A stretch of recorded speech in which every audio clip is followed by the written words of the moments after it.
Une explosion au fil d'arrivée et 13 secondes plus tard, une autre un peu plus loin.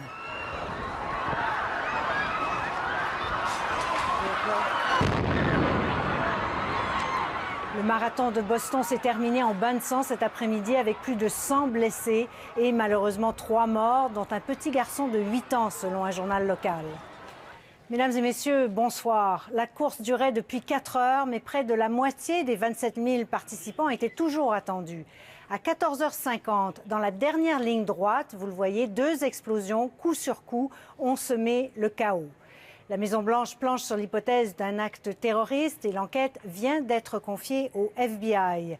Commençons ce soir notre couverture avec Philippe Leblanc à Boston, qui est tout près de la ligne d'arrivée du marathon. Philippe, des rues assez désertes derrière vous parce que les autorités ont demandé aux gens de rester chez eux, d'éviter les foules. Absolument, des rues complètement désertes et vous l'avez dit, on est tout près. On est en fait à 2 coins de rue de l'horreur de cet après-midi, de l'endroit où les explosions ont eu lieu. Les rues sont complètement désertes. On voit ça très rarement parce que ce que vous voyez derrière moi, c'est la rue Newberry, qui est normalement une rue bondée, une rue où les gens vont fréquenter les boutiques chics, les restaurants. C'est normalement très animé ce soir. C'est une scène très surréaliste. Les gens ont entendu, ont écouté cet appel à la collaboration, à demeurer à la maison. Donc, tant les Bostonnais que les milliers de touristes qui étaient en visite ici ont respecté cet appel. Ça a permis aux policiers de déployer un important périmètre de sécurité. On voit beaucoup de policiers dans les rues ce soir. On voit aussi beaucoup de membres de l'armée américaine pour essayer de faire avancer cette enquête. N'empêche que, comme c'est souvent le cas dans ce genre d'événement, Philippe, les gens ont comme le besoin de parler, de raconter ce qu'ils ont vécu, et ceux à qui vous avez parlé l'ont fait avec vous.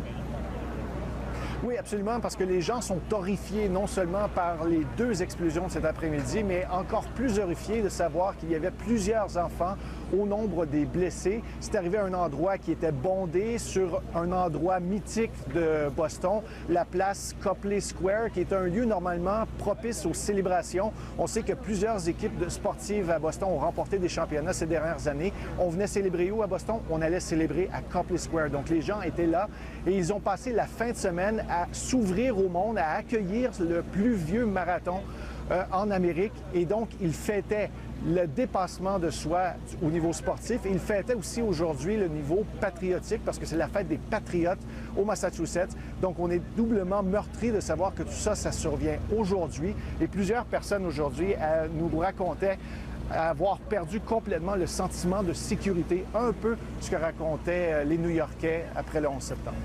On peut le comprendre. Merci beaucoup, Philippe. Merci. Au revoir. Et je vous propose maintenant de regarder tout de suite ce que nous a préparé Frédéric Nikolov, qui retrace le fil des événements de la journée.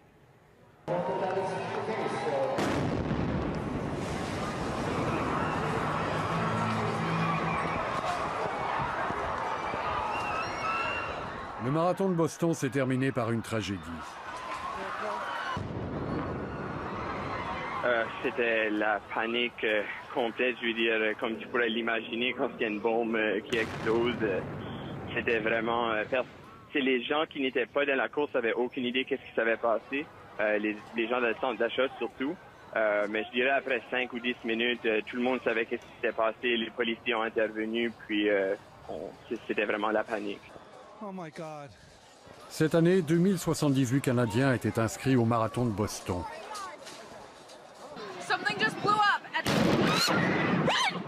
Deux déflagrations ont eu lieu dans un intervalle de quelques secondes.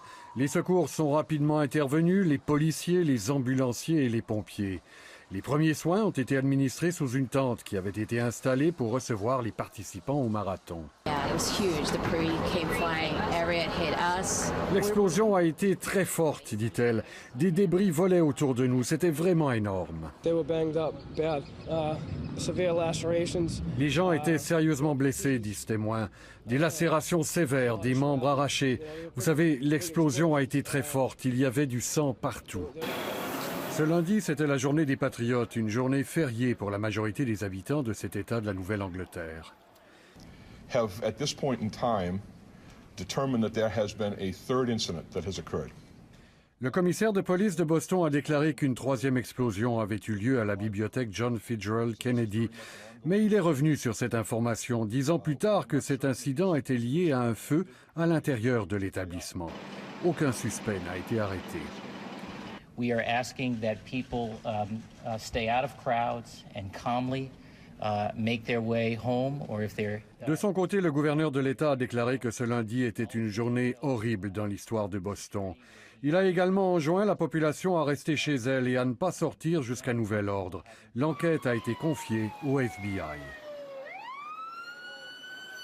The FBI is taking the lead in this investigation.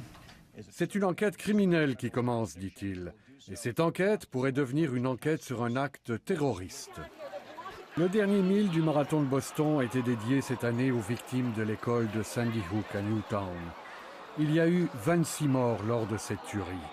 Le marathon de Boston est d'une longueur de 26 000. Frédéric Nikoloff, Radio-Canada, Montréal.